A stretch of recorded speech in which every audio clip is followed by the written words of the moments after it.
তারেক রহমান সেও একজন ভালো লোক, সেও কোনো খারাপ লোক না, সেও দেশকে ভালোবাসে দেখে আজকে দেশের হাল ধরছে। কান খাড়া করে শুনে রাখেন, লোডশেডিং তো তারেক রহমানের দোষ না, তেলের সংকট তো তারেক রহমানের দোষ না। তারেক রহমান মাননীয় প্রধানমন্ত্রী, আপনাকে সজাগ দৃষ্টি রাখতে হবে। শেখ হাসিনার মতো আপনি ভুল করবেন না। চরম দুঃসময়ে আপনাকে মাথা ঠান্ডা রাখতে হবে, কারণ ষড়যন্ত্রকারীরা তারা বিভিন্ন ধরনের ষড়যন্ত্র শুরু করে দিয়েছে। তারেক রহমান করলে দেশের মানুষ যেরকম ভালোবাসে এরকম আরো ভালোবাসবে, আর যদি না করে তাহলে যে হাসিনা যেরকম।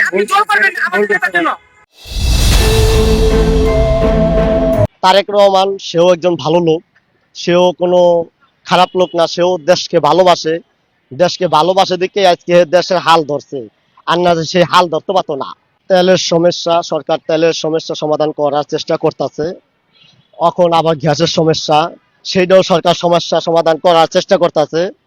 এইটি নতুন একটা সরকার আসলেই আচুক্য এটা কোনোভাবেই কিছু করা সম্ভব না, এটাকে আস্তে আস্তে করতে হবে।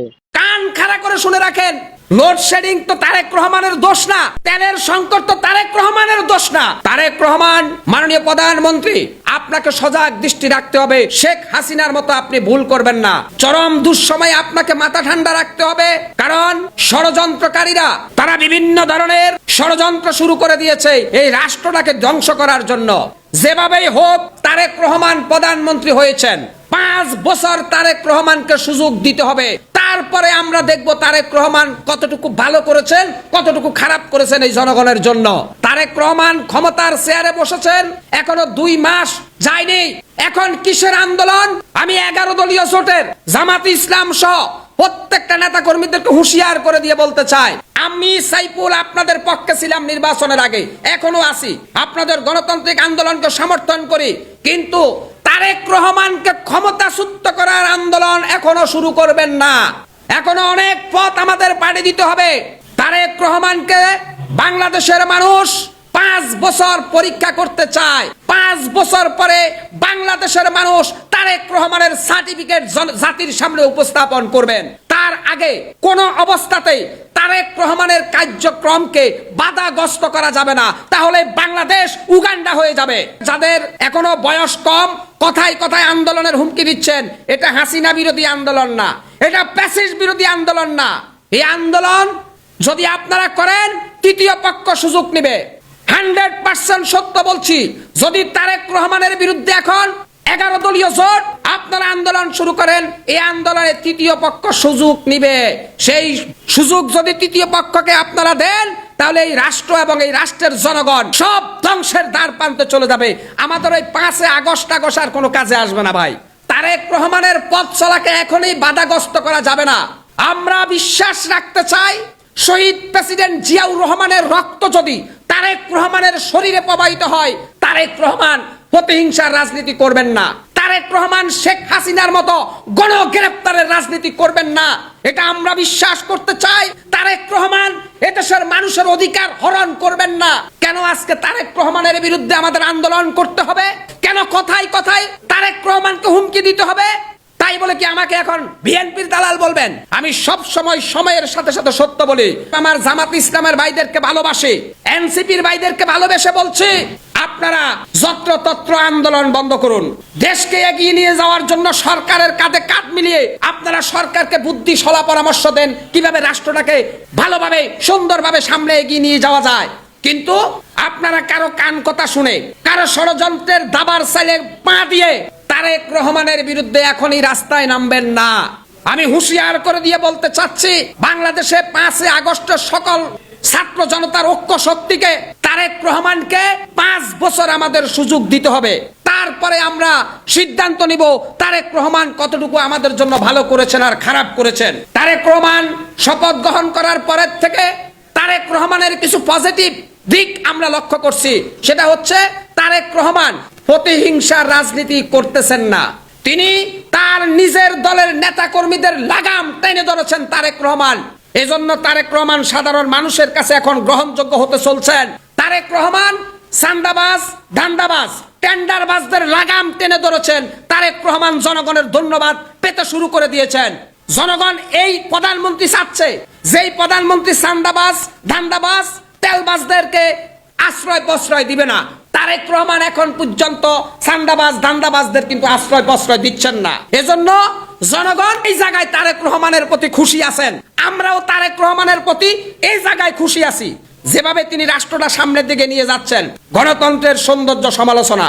তারেক রহমান ফেরেশতা নয়, তারেক রহমানের সমালোচনা আমরা যে কোনো সময় করার সুযোগ আছে, করব। কিন্তু আপাতত আমরা দেখতে চাই তারেক রহমান এই রাষ্ট্রটাকে কোথায় নিয়ে যান। কিন্তু তেলকে ইস্যু করে, বিদ্যুৎ সংকটকে ইস্যু করে, লোডশেডিংকে ইস্যু করে তারেক রহমানের বিরুদ্ধে আন্দোলন করা আত্মহত্যার সমান। প্রিয় দেশবাসী, আপনাদেরকে অগ্রিম সতর্ক করে বলছি, আগামী দিনে লোডশেডিং হতে পারে। যেহেতু বহির্বিশ্বে তেলের বাজারে অস্থির পরিবেশ তৈরি হয়েছে, আগামী দিনে গ্যাসের সংকট বাংলাদেশে তৈরি হতে পারে, আগামী দিনে বিদ্যুৎ সংকট তৈরি হতে পারে। কিন্তু এই সংকটের জন্য আপনারা তারেক রহমানকে ক্ষমতাচ্যুত করার আন্দোলন করবেন না, তাহলে বাংলাদেশ এবং বাংলাদেশের মানুষের 12টা বেজে যাবে। সবাই সজাগ দৃষ্টি রাখবেন, কুচক্রান্ত মহলের চক্রান্তের শিকার হয়ে তারেক রহমানকে ক্ষমতাচ্যুত করার মতো আত্মঘাতী সিদ্ধান্ত নেবেন না, তাহলে সেটা হবে জনগণের জন্য আত্মহত্যার সমান। কান খাড়া করে শুনে রাখেন, লোডশেডিং তো তারেক রহমানের দোষ না, তেলের সংকট তো তারেক রহমানের দোষ না, বিদ্যুতের সংকট তারেক রহমানের দোষ না। এটা বিশ্ব বাজারে এখন যুদ্ধ পরিস্থিতি চলছে গোটা পৃথিবীতে। সেখানে আমরা বাংলাদেশ গরিব রাষ্ট্র, আমাদের রাষ্ট্রে তেল, গ্যাস, বিদ্যুতের সংকট তৈরি হতে পারে, কিন্তু সেই সংকটকে ইস্যু করে তারেক রহমানকে ক্ষমতাচ্যুত করতে হবে, এই মনোভাব যদি আপনাদের থাকে, তাহলে এই দেশ উগান্ডা হয়ে যাবে, এই দেশ ধ্বংস হয়ে যাবে।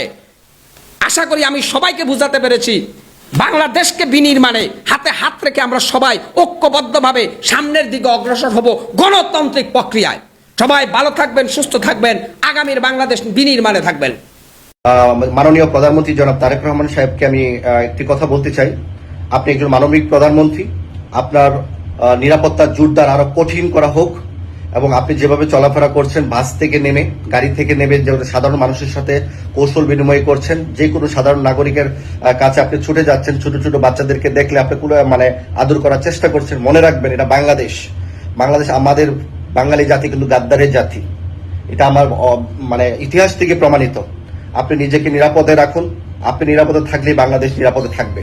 বাংলাদেশের যে একটা খুব খারাপ পরিস্থিতিতে আপনি বাংলাদেশের দায়িত্ব নিয়েছেন এবং একটার পর একটা সবগুলো সমাধান আপনি করে যাচ্ছেন, এগুলো অনেক মানুষেরই সহ্য হবে না, স্পেশালি ভারতের তো সহ্য হবেই না।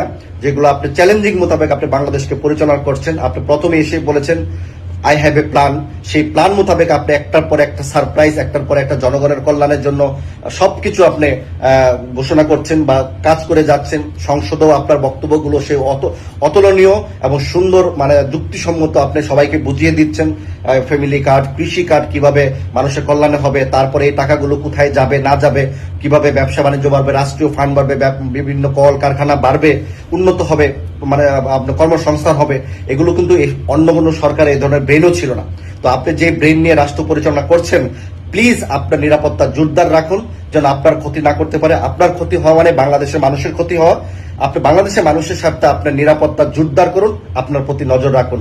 ধন্যবাদ সবাইকে, সবাই লাইভটা শেয়ার দিবেন। আসসালাম। বিএনপি গভর্নমেন্ট যাও দেশ সুন্দর মতন চালাবে, এই জামাত সরকার জীবনে বিএনপির দেশ ঠিক মতন চালাইতে দেবে না। এক্সের খুঁজতেস, সংসদে বইয়ে খোঁজে, বাইরে বইয়ে খোঁজে, ইফতারি খাওয়ার পর খোঁজে, তাহাজ্জুদ নামাজের পর খোঁজে, আর কি খোঁজাখুঁজি তাদের আসি, আর কি 24টা ঘন্টা তারেক রহমানের গিবত নিয়ে আসে। তারা দেশের মঙ্গল চায় না। তারেক রহমান করলে দেশের মানুষ যেরকম ভালোবাসে এরকম আরো ভালোবাসবে, আর যদি না করে তাহলে যে সবার জন্যই দোয়া করি, খালি একজনের জন্য করলে হবে, সবার জন্যই করতে হবে।